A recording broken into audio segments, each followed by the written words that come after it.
माटी महके बादर गरजे हरियर होगे गाँव रे। सावन झमाझम सावन नाचे झमाझम रे। मनवा नाचे झमाझम रे। मांदर बाजे धक धक रे।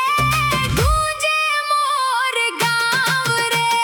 सावन झमाझम झमाझम रे।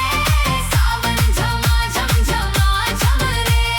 भींजे धरती भींजे मनवा झूमे सारा गाँव रे।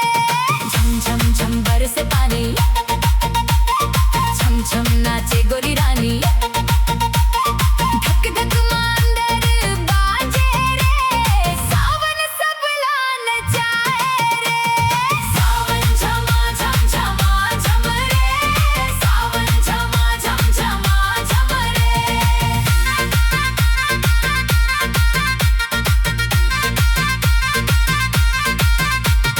कारी बादर घेर के आगे बिजली चमके दूर। धान के खेत हंसत लहराए गूंजे माया के सुर। आमा डार में झूला डोले कोयली सुर मिलाए। ठंडी ठंडी हवा चलता मनवा झूमत जाए। टिंकी बोले टिन टिन रे मांदर बोले धिन धिन रे। आमा बाजे पायलिया सावन के दिन आईस रे।